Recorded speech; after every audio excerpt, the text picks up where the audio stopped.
Vous savez, quand vous êtes au travail, là, est-ce que tout votre travail a vraiment été tout fait comme il faut? est-ce qu'il faut qu'on vous accompagne dans chaque étape du travail pour s'assurer une bonne qualité? Est-ce que vous êtes ponctuel, vous arrivez à l'heure puis vous commencez pas à vous préparer à partir de 10 minutes avant la fin? Est-ce que ça vous arrive qu'on vous demande de rester assis tranquille à votre bureau? Avez-vous pensé à demander la permission avant d'aller aux toilettes pour voler de l'argent à compagnie? Va-t-il falloir qu'on appelle vos parents pour parler de votre comportement? Maurice, quand on est au travail, on est des petits enfants. Mais heureusement, on a des papas et des mamans qui vont s'occuper de nous parce que on est une famille. On va regarder un coup Pirate Canada. Go Pirate Canada? C'est qui ça? C'est Maurice, puis papa. Olivier et Maurice sont deux grands enfants qui aiment bien s'amuser à se déguiser en pirates. Par contre, dans le travail, on n'a pas besoin de les prendre par la main. Ils font pas mal ce qu'ils veulent pour atteindre l'objectif tant qu'il est clair. Ça devrait être la même chose pour tout le monde, mais maudit bâtard que c'est pas le cas. Voici l'histoire de toutes les entreprises. Depuis qu'on est tout petit, on a été entraîné, conditionné à obéir. Donc, d'abord, premièrement, par nos parents qui avaient besoin qu'on obéisse si on voulait pouvoir survivre jusqu'à l'adolescence. Mais par après, à l'école, pour qu'on se comporte correctement puis qu'on soit plus facile à gérer, puis ce qui nous a préparés à travailler dans des emplois où on est essentiellement des pièces remplaçables d'une belle et grande machine bien huilée. Et pour ça, il faut qu'on soit bien obéissant. Tu sais, Maurice, je pourrais pas compter. J'ai pas assez de doigts pour compter le nombre de gestionnaires que j'ai essayé d'accompagner qui me demandaient, écoute, je sais pas quoi faire, je travaille avec des enfants. Puis, bien souvent, je pense que je l'ai répondu une couple de fois, OK? C'est, tu sais, on a les collègues qu'on mérite. Puis j'ai dit collègues, pas juste employés. Ouais. OK? Tu sais, c'est la prémisse de tout l'épisode aujourd'hui, c'est basé sur le fait que souvent, les gens vont se comporter de la manière dont on les traite.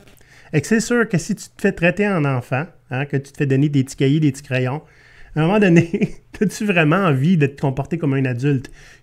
On te montre que tu dois te comporter en enfant. Puis ça, c'est vrai, même si vous êtes un gestionnaire qui voudrait travailler avec des adultes, il faut vous rappeler que les adultes autour de vous ont été traités en enfants tout le long de leur carrière. Ils ont été conditionnés. Donc, ça ne change pas du jour au lendemain.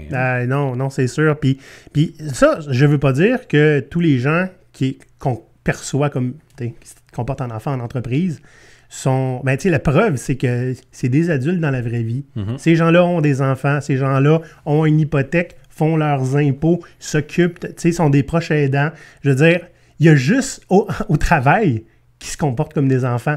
Et ça, il y a une raison à ça. Parce que dans le travail, ça fait des décennies qu'on traite les gens comme des enfants d'école. Il y a une différence entre collaboration et coopération, puis il y en a un qui est utilisé par la police. Okay? Thank you for your cooperation. Robocop le dit. OK? Tu sais, Maurice, dans beaucoup des épisodes qu'on a fait dans les derniers mois, souvent dans les trucs, on parle de co-création. Et on va en parler un petit peu plus tard, là, mais c'est une de la base, je pense. Parce que ce qu'on a fait, ce qui fait qu'on est des enfants, là, OK, c'est que quand on était à l'école, là, le professeur nous donnait des devoirs. Puis notre job, c'était de les faire. Puis c'est exactement ça qu'on fait avec le travail. Puis la même chose, que ce soit n'importe quel travaux, quoi que ce soit, un cours magistral, notre travail était d'être bien tranquille, de se la fermer, puis d'écouter qu'est-ce que le professeur avait d'absorber. C'est ça. Donc, l'idée étant, ben, tu sais, c'est sûr qu'à un moment donné, si ta vie professionnelle en entier, c'est de te faire dire quoi faire, ben, comment tu vas réagir? Tu vas attendre de te faire dire quoi faire. Absolument. Puis tu vas en faire le strict minimum, parce que si tu dépasses ce qui te demande d'être fait, souvent tu vas te faire un reprocher, surtout si ça ne donne pas le résultat que ce que tu aurais escompté. Ouais. On va décortiquer ça un petit peu aujourd'hui. On a plusieurs concepts à vous apporter. Puis, ça va être très, très, très intéressant parce que je pense que ça touche une large pente de la population professionnelle. Fait que, on va voir ça. Mais d'abord, regardez bien ceci. Vous êtes un dirigeant d'entreprise ou un gestionnaire. Vous aimez beaucoup GoPirate parce que nos idées vous rejoignent puis ça vous touche beaucoup. Pour vous, on a créé un niveau dans notre Patreon expressément pour les entreprises. Donc, c'est un niveau un peu spécial qui va vous permettre de nous recevoir pour un dîner causerie une fois par mois. Ça se fait à distance, mais c'est pour vous et vos employés. Exact. Vous allez avoir un choix de sujets et vous allez pouvoir choisir celui que vous voulez avoir. Un autre grand avantage que vous avez, c'est que vous allez avoir accès à notre Discord. Donc, vous allez avoir un accès à nous qui va être beaucoup plus facile, peu importe l'heure du jour ou du soir. Et puisque vous êtes des fans convaincus, GoPirate va remercier votre entreprise textuellement à chaque épisode sur YouTube. Donc, c'est un rendez-vous, patreon.com/GoPirate Canada. Bon, Maurice, tu sais quand on dit les gens se comportent de la manière qu'on les traite, j'ai des témoignages à moi. T'as un peu, tu vas nous raconter ton histoire d'entreprise garderie que tu nous as raconté des dizaines de fois à date? Non, je pense une fois, puis ça fait super longtemps. Fait que pour ceux qui me connaissent depuis quelques mois, moi j'ai travaillé dans une place, c'était spécial, parce que c'était ça. Hein. D'abord, on nous avait rencontrés pour nous informer qu'on était une famille. Pour vrai. Et mon réflexe immédiat a été de penser comme si c'est le cas, la DPJ doit pas être loin. Puis, écoute, c'était vraiment quelque chose, là, OK? Il y avait un copier-coller de ma 3e année de primaire qui se passait là-bas, OK? Le vendredi, dernier 20 minutes, tout le monde arrêtait ce qu'il faisait, puis on faisait un grand ménage des bureaux, tous ensemble. Des fois, il y avait de la musique. C'était super cool. Mais avise-toi pas à être occupé puis finir ta job. Non, non. On lave les bureaux. OK? Il y avait... tu sais, la cour d'école était là aussi. OK? Il y avait vraiment, tu sais, toute les petites cliques là, qui vont dénoncer au professeur. Hein? Il y avait 2-3 personnes qui faisaient ça. Est-ce qu'il fallait faire la file avant de partir? Ben, écoute, sans blague, j'aimerais ça dire que c'est exagéré. 0 pin bar, OK? On finissait à 4 heures, genre. Là. Puis, tant qu'il n'était pas 4 heures pile, on pouvait préparer nos choses. À 4 heures moins 2, on ramasse nos trucs, on prend notre manteau. Il fallait aller faire la file à côté de la porte. Et à 4 heures, le patron nous disait, vous pouvez y aller. Je te niaise pas. OK? Et qu'est-ce que tu penses que ça a donné? Ben, le monde, écoute, je veux dire, quand ton intelligence puis ton génie n'est pas utilisé pour faire du bon travail, on l'utilise pour contourner ces règles innocentes-là. Hein? Fait que ça donnait des... ben, moi, je vais aller faire caca 5 minutes avant la fin de la journée, mais dans le fond, je vais juste m'en aller. Mais qu'est-ce que tu penses que ça créait? Hey, il est parti avant! Des adultes de 30 ans, là. OK? C'était une putain de garderie.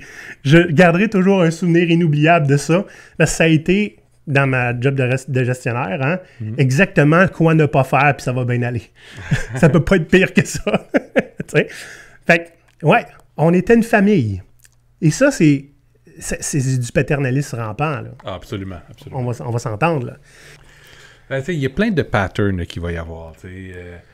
Incluant, par exemple, quand on vous confie un travail avec souvent un plan déjà préfait. Hein, c'était l'idée du gestionnaire qui n'a pas été super élaboré, mais vous en avez la charge. Puis quand ça donne que son idée géniale ne fonctionne pas, il n'est pas fâché. Il est déçu. Ben, c'est parce qu'il ne peut pas être fâché. Ça serait mal vu, tu sais. Ben, c'est ça. Vous allez être blâmé pareil parce que son plan excellent n'a pas été exécuté à la perfection. Mais le fait est que sa responsabilité n'est pas de pouvoir mettre ça en œuvre comme il faut. Sa responsabilité étant de trouver une solution, puis après ça, de s'assurer que vous ayez trouvé une façon pour mettre ça en œuvre. Ben, tu sais, regarde, s'il voulait que ça marche à 100%, il avait juste à avoir la bonne solution. Ben, en fait, non, parce que le réflexe va être, s'il voulait que ça marche à 100%, il vient d'en avoir la preuve, on ne peut pas vous faire confiance. Il faut vous encadrer plus. Puis par vous encadrer plus... On va vous micro-gérer. Hein? C'est ça, hein, respirer dans votre cou, là, juste pour être sûr que vous faites les choses comme il faut, vous assurer que vous n'êtes pas en train de vous promener sur Internet tout le temps pendant que vous êtes censé être en train de travailler. Donc, tu sais, c'est... Tout ce que ça prend, c'est une mauvaise idée qui n'est pas possible à mettre en application, puis là, on se retrouve avec un parent hélicoptère autour de nous. Oui, oui. Et tu sais, d'autres patterns comme quoi, ben, le monde du travail, c'est une garderie, là, en général. Là. C'est, hey, papa, lui, il m'a dit ça, puis j'ai pas aimé ça, va le chicaner.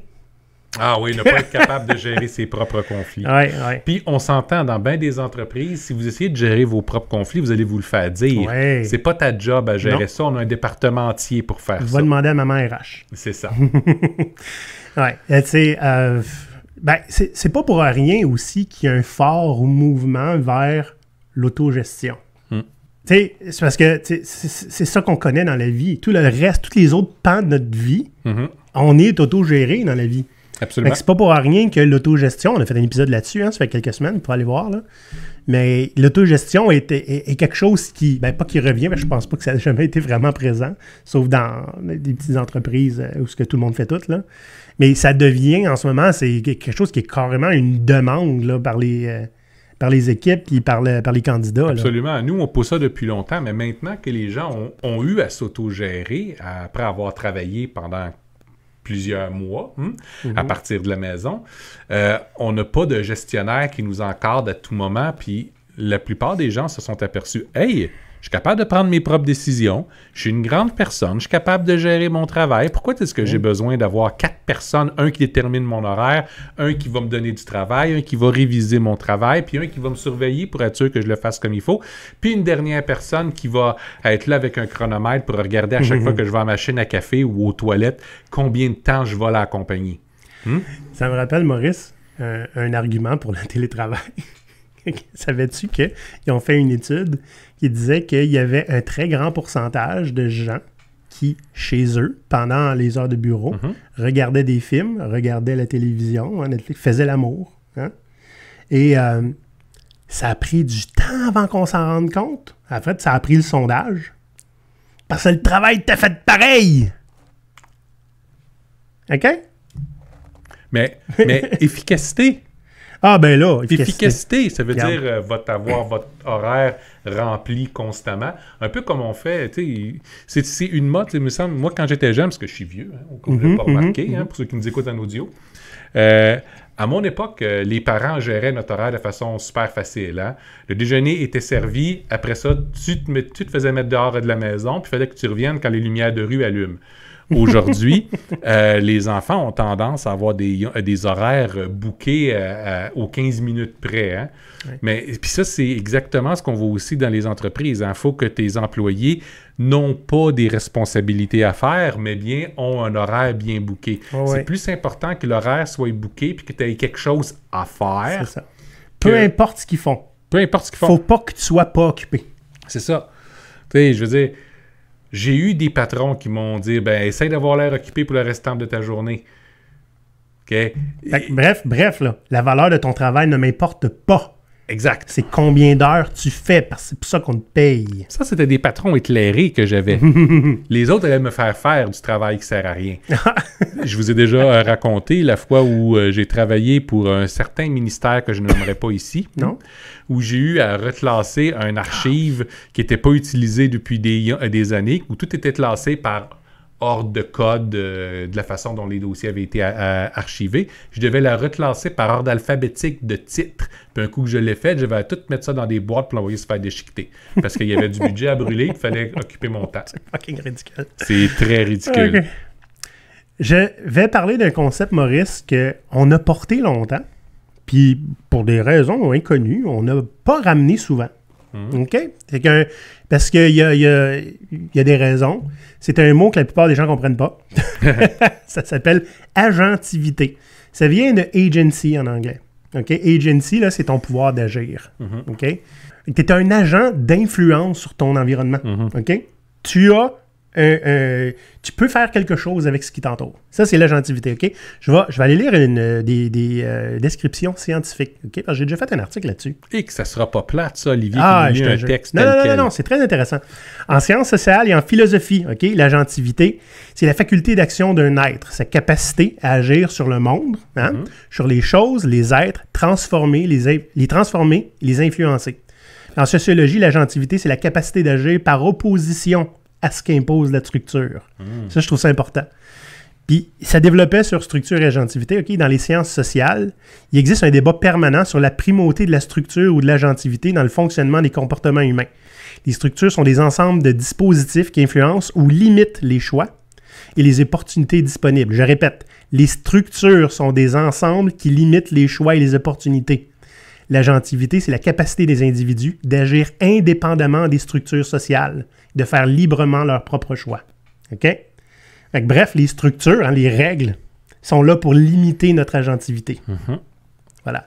Il y a beaucoup de gens qui vont me dire « Ben non, mais c'est parce que moi, mes équipes, là, je les empower, là, au bout. C'est la même chose. Hein? Ils ont le droit de prendre des choix, ils ont le droit d'être autonomes. En fait, on les autonomise. Oui. Hein? En tant que dictateur, je te donne le droit de vivre et d'agir comme tu veux. Comme tu l'entends. En tant que dictateur, c'est aussi moi qui ai l'armée qui va te fusiller si ça donne, j'aime pas ce que tu fais. OK. Pour mitiger les propos de Maurice, j'aimerais faire un petit comparatif. OK? Empowerment, ceux qui connaissent, c'est un gestionnaire qui donne du leeway à son équipe. Hein? Vous avez une portion d'autonomie, vous pouvez faire des choix, vous avez de l'influence. C'est ça. Okay? Je vous le donne. On va voir c'est quoi la différence avec l'agentivité qui, en fait, la grosse différence, c'est que ça ne vient pas de quelqu'un d'autre. OK? Fait que l'empowerment, c'est une permission. Je suis un patron, je suis très bienveillant et généreux. Puis, ben, je vous laisse vous organiser. Faites comme vous voulez. OK? C'est pas méchant, là. Ce que vous allez souvent entendre, quand il y a un besoin qui a besoin d'être rempli, puis il n'y a pas de plan nécessairement auquel il réussit à réfléchir, il vous donne la capacité de pouvoir agir par vous autres mêmes. Vous avez intérêt à pas le décevoir. L'agentivité, c'est une mentalité. OK? Quand j'arrive chez moi puis que je trouve que c'est à l'envers, ben, qu'est-ce que je fais? Je ramasse. C'est un message subtil, ça? Non. Vous voyez juste un petit champ de caméra, vous autres, hein? Mais tu comprends que, regarde, j'ai un pouvoir d'agir et je le mets en application. C'est juste ça, l'agentivité, là. OK? Je ne suis pas pris dans une structure qui m'empêche de le faire. Bizarrement, quand on arrive au bureau, on met ça off. On demande la permission de faire notre job. Ouais. OK? L'empowerment, c'est octroyé par un supérieur hiérarchique. Hein? Je te donne la permission de prendre des décisions. C'est correct. Ou par un parent, si vous êtes un enfant. Encore. Alors que l'agentivité, c'est un choix délibéré. Tu fais le choix de prendre la décision parce qu'elle a besoin d'être prise. Tu n'as pas besoin d'une permission pour faire un choix qui a besoin d'être pris ou faire une action qui a besoin d'être prise. La grosse différence, surtout ici que ça fait mal, c'est que ton empowerment peut être retiré. Puis c'est pas tout le temps volontaire. Genre, comme ton boss part à la retraite, puis le nouveau, lui, ben, il n'est pas bienveillant de même, puis il ne croit pas à ça, ces niaiseries-là. Ou tu l'as juste déçu, ton patron, en faisant pas ce qu'il t'a demandé. Puis, ben, voici, maintenant, tu vas être puni. L'entreprise s'est faite racheter par une multinationale, puis c'est pas dans leur culture. Hein? Fait que ça peut être enlevé. Tandis que, ben, quand c'est un choix délibéré, hein, c'est dans ta mentalité, ben, tu peux pas te faire enlever ça. Tu peux te faire chicaner pour l'avoir fait, puis ça donnera le résultat que ça donnera. Puis c'est comme ça qu'on dit, tu sais, hein, c'est les meilleurs qui partent en premier. C'est ça que ça donne. L'empowerment, ça perpétue l'état de follower. Ça, c'est important de le comprendre. Donc, perpétuer l'état de suivant. De suiveux. De subalterne. Subalterne, oui. C'est ça. T'es servile.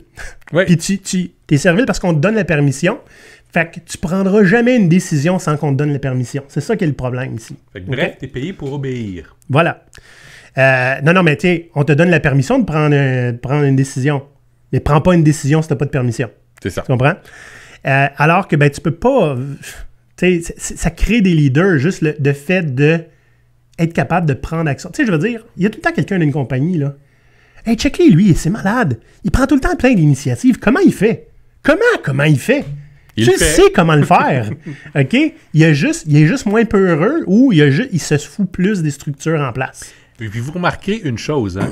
Souvent, les gestionnaires les plus haut placés, la plupart de vos patrons sont des gens qui ont défait les règles un petit peu, qui ont pris leur place, qui ont pris leurs propres décisions, fait qu'ils se font remarquer puis ils montent dans l'organisation. On peut toujours être surpris de dire « Pourquoi est-ce qu'ils exigent d'avoir des gens obéissants en dessous d'eux par après? » C'est ça qu'ils ont été habitués de voir partout. Pour eux autres, la normale, c'est ça. C'est ça, fait que si jamais vous sortez de la norme, soit vous allez être un problème ou soit vous allez être quelqu'un qui a du potentiel qu'il faut aider à développer pour en faire un autre leader. Naturellement, si vous êtes trop bon à le faire, ben là, vous êtes aussi un problème. Mais tu sais, quand je dis que si l'empowerment perpétue l'état de follower, mais que l'agentivité aide à créer des nouveaux leaders, c'est parce qu'il montre l'exemple. Mhm. Tu sais, quand tu as un briseur de règles dans ton équipe, puis qui brille, tu le quittes, ben, tu sais, à un moment donné, tu es dans son équipe, tu apprends à faire pareil. Tu comprends-tu? Mhm. Puis, ben, l'empowerment, ça fonctionne tant qu'on respecte la structure, hein, tant qu'on dépasse pas les limites qu'on nous a mis, tant que le boss est content, hein, puis tant qu'il n'y a pas une restructuration radicale. Sinon, il faut sévir. Oui, c'est ça. Alors que l'agentivité, en comparaison, ben, tant que tu as de la volonté ou que tu t'en fous pas complètement de ce qui se passe, ça marche. Bref, tant que tu es engagé. Oui, ce dernier point-là est très important parce que l'empowerment ne créera pas d'engagement. Fait que la plupart des entreprises qui disent, ben moi, je donne l'empowerment, mais je ne vois pas plus de résultats d'engagement, c'est parce qu'ils savent que c'est une permission qui est temporaire. Tandis que si c'est un endroit où les gens sont respectés pour faire preuve d'agentivité, là, les gens vont être engagés parce qu'ils ont l'impression d'avoir un contrôle sur leur environnement. Puis, ben, parce que le contrôle est réel, en fait. Oui, absolument. Donc, là, on va s'en aller vers, OK, mais là, si je suis un patron ou un gestionnaire, hein, OK, qu'est-ce que je peux faire pour que les gens commencent à se comporter comme des adultes qui sont? Ouais. Okay? En fait, ça ne fait pas partie des 3 trucs, c'est un truc spécial pour les gestionnaires. OK? On s'en va vers le leadership d'intention. C'est pas la première fois qu'on en parle. OK? Je pense que je vous ai rabattu à peu près 20 fois l'histoire de David Marquet, là, le commandant de sous-marin qui a commencé à arrêter de donner des ordres. Ça va, Maurice? Oui, je suis en train de... Oui. Pour ceux qui nous écoutent, il y a juste en audio, je suis en train de faire au moins 20 fois. Okay. Au moins. Fait que le capitaine de sous-marin qui a arrêté de donner des ordres, puis il a commencé à demander le résultat qu'il voulait. C'est technicien expert en sous-marinerie. Hein? Ouais. On fait ce qu'il fallait. Hein? On décidait des marches à suivre pour réussir à... Il y a un paquet. Il n'a pas juste commencé à faire ça, on s'entend. Là, okay?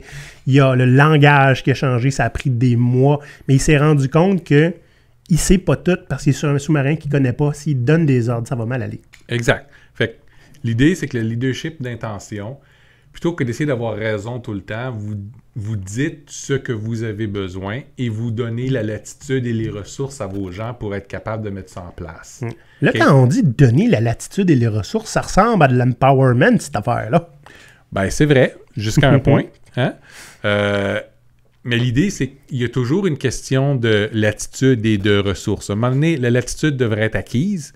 Ouais. Au début, on ne peut pas dire du jour au lendemain, on passe d'un environnement extrêmement contrôlant à un environnement entièrement plein d'agentivité. Ça va être le chaos. On le voit avec des entreprises qui veulent se transformer, puis ils ne comprennent pas pourquoi ça ne marche pas. Mais ça ne marche pas parce que les gens ont été programmés à obéir. C'est ça. Donc, en quelque part, il faut programmer tout le monde, il faut déprogrammer tout le monde, puis les reprogrammer à être plus autonomes. Ouais. Donc, quand on parle de leadership d'intention, l'idée est quand on vit dans une organisation, il va toujours avoir une structure quand même. Même quand on va avoir des gens agentifs dedans, il reste que ça prend une structure quand même. Okay, on va avoir une structure qui va être plus légère, qui va donner l'opportunité de pouvoir faire preuve d'agentivité beaucoup plus, mais ça en prend quand même. Donc, avec le leadership d'intention, on crée le bac à sable avec les ressources, avec jusqu'où on peut agir pour s'assurer que le travail puisse être fait de façon agentive. Ouais. Fais ce qu'il faut. Si t'es pas certain, demande-moi. Puis là, si t'es pas certain, là, doit faire partie de la limite qu'on a mis. Hein? Quand tu es trop sur le bord, là, on se consulte, puis on co-crée la solution. Il y a quelque chose que tu as dit un petit peu plus tôt, Maurice, hein, comment ça que les leaders, ils traitent les autres comme des followers, c'est ça le problème, en fait. OK? Si tu es en position d'autorité et que tu traites les gens qui sont tes subordonnés, on va utiliser les vrais mots, comme des, pas des inférieurs, mais des suiveux, hein, des followers, qu'est-ce qui va arriver quand eux vont monter l'échelon? Ils vont traiter les autres comme des followers. Donc, tu sais, la forme de leadership qu'on est habitué d'avoir, c'est une forme de leadership qui perpétue les followers. Oui. Fait que l'idée avec le leadership d'intention, c'est ton monde, là, traite-les comme les leaders qu'ils devraient être. Puis ça, c'est important parce que ça veut dire que notre structure de leadership n'est pas faite pour créer des leaders. Non. Elle est faite pour créer des boss. Oui, et puis des gens qui les respectent. C'est ça. Donc, c'est un des éléments clés à modifier dans vos organisations si vous voulez avoir des gens engagés, des gens qui vont pouvoir vous permettre d'avancer, des gens qui vont vouloir mettre l'ensemble de leur génie à votre disposition, aux dispositions de l'organisation. Bien, ça veut dire qu'il faut en faire des leaders, il faut en faire des gens engagés, il faut qu'il y ait un intérêt à faire ça. T'sais, on ne peut pas exiger l'engagement. C'est pas de même que ça marche. En fait, on a l'engagement qu'on mérite. Oui. Je pense qu'on est rendu. Maintenant, on a parlé au patron. Hein? On va parler aux pirates aussi. 3 trucs pour faire de vos enfants de grandes personnes. Okay? Ce qui est intéressant, c'est que ça ne marche pas juste si vous avez des employés. Ça peut marcher avec vos collègues aussi. On peut même faire ça avec nos patrons. Absolument. Puis la première affaire, c'est de développer leur leadership. Puis comment? En étant un leader vous-même. Ça, c'est pas tout le temps facile. OK? Là, ce qui va être super important, on ne faut pas tomber dans les patterns. T'sais, on voit des leaders qui vont aider les autres à s'élever tant qu'ils ne les dépassent pas. Ouais. Il ne faudrait pas qu'ils me dépassent parce que je suis un leader puis je veux continuer à briller. S'ils me dépassent, il me fait de l'ombre. C'est pas ça du leadership. OK? Il faut pousser les autres plus loin que nous, on est capable d'aller. Ça ne sera pas nécessairement dans la même tangente, c'est correct. OK? Comme Yoda l'a dit dans un certain Star Wars qui a été honni par la plupart des fans. Hein? We are who they grow beyond. Fait que c'est ça. Ces gens-là vont nous dépasser, puis c'est comme ça qu'on sait qu'on est un leader. Fait qu'il faut les amener plus loin que nous, on est capable d'aller. Il faut apprendre à co-créer. Puis maudit que c'est important. Parce que... Oui? Co-créer, c'est... Définissons qu'est-ce que c'est. Oui. Co-créer, c'est on part du problème, puis ensemble, on développe des solutions. Ouais. Co-créer n'est pas on apporte des solutions, puis là, on prend le feedback. Okay? Il y a une grosse différence entre les deux. Oui. Ben, en fait, ça me fait penser un petit peu au delegation poker. Oui. Hein? Il y en a une où, regarde, on n'a pas le choix, on est tous sur le même pied d'égalité, puis on trouve la solution ensemble. Pourquoi c'est important? Parce que, ben écoute, on parle d'engagement tantôt, là. Hein? C'est-tu engageant de te faire donner la solution puis de te faire dire, ben vas-y, fais-le. Clairement, t'es un expert, mais je te donne la solution. T'es un exécutant à ce moment-là. T'es plus un expert. C'est ça. Est-ce qu'on a fait un épisode sur le delegation poker? Oui. OK. Bon. Vous pouvez aller le voir. C'était en janvier 2021, je pense. Comment tu te rappelles de tout ça? Je m'en rappelle. I care about this show, Maurice. Je me rappelle pas de ce que j'ai fait il y a 3 jours. T'es vieux, c'est pour ça. Fait que la co-création, c'est essentiellement stimuler l'engagement en s'assurant que les gens qui vont vivre la solution soient porteurs de la solution avec vous. OK? C'est pas si sorcier que ça, là. T'sais, au lieu de tout planifier en cachette dans une salle, là, OK? Vous allez chercher 2-3 personnes qui vont avoir à appliquer la solution, puis vous les incluez.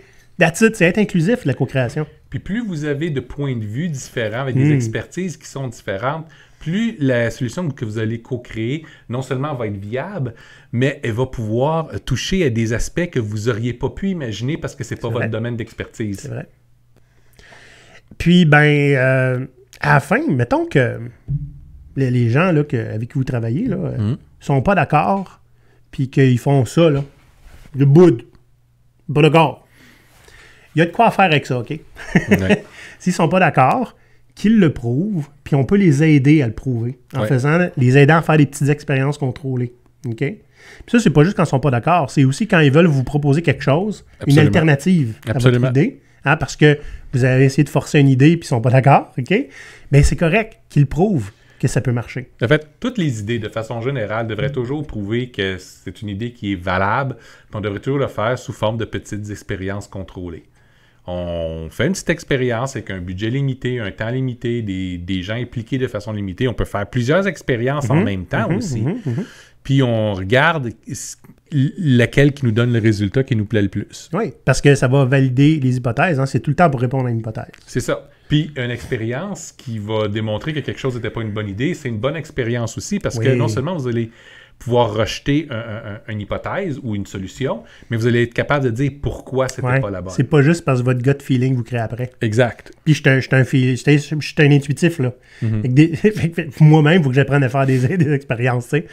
Puis ça va aussi diminuer beaucoup de risques. Hein? Souvent, on dit non parce qu'on voit trop de risques. Parfait. Si je fais une expérience puis ça enlève la moitié de tes risques, es-tu plus apte à considérer? Puis Ces expériences-là peuvent être faites par étage. C'est-à-dire que vous commencez à faire une couple d'expériences, vous commencez à comprendre pourquoi certaines des idées n'étaient pas bonnes, comment est-ce qu'on peut faire pour éviter ces problèmes-là, vous redésignez une nouvelle solution rapidement, faites une petite expérience avec, voyez, est-ce que ça fonctionne mieux maintenant ou pas? Donc, à force de faire des petites expériences contrôlées comme ça, vous allez développer la meilleure solution pour ce que vous essayez de faire. C'est un bon plan. C'est un bon plan. Ben, je pense que c'est tout ce qu'on a à dire sur l'épisode, mais on pourrait en dire tellement plus. C'est juste que il y a tellement de saveurs d'enfantillage dans les entreprises. On ne peut pas toutes les couvrir quand même. Et si vous avez des bonnes histoires comme quoi votre travail c'est une garderie, pitchez-nous ça, on fera peut-être une compilation à un moment donné. Ça serait le fun. Puis, chez GoPirate Maurice, on a des membres sur Patreon et on est une grande famille. Puis nous, on est les deux patriarcats barbus. On s'occupe de nos petits-enfants. Blague à part, on est une belle gang. Puis allez voir ça, patreon.com/GoPirate Canada. On a beaucoup de fun là-dessus. Puis on est tout le temps en train d'aider du monde. Puis ils nous aident aussi. Oui. T'sais, on a des paliers qui vont répondre à tous vos besoins, que ce soit juste supporter notre show ou si vous voulez mettre en place les 3 trucs qu'on vous a dit, puis que vous avez besoin d'un peu d'aide pour le faire, on a des niveaux de Patreon avec des forfaits de coaching. Oui, coaching privé, là. Oui, donc on va être capable de vous appuyer, vous, dans votre développement pour réussir à atteindre les objectifs que vous voulez avoir puis les résultats que vous voulez avoir. Ouais. Donc, venez nous voir. Puis, à part de tout ça, ben sur YouTube, il y a encore moins que la moitié de ceux qui nous écoutent qui sont abonnés. Fait que, faut-tu vous prendre par la main, là? Hein? Allez vous abonner. Là-dessus, les pirates, les enfants, à la prochaine! À la poudre! À l'abordage!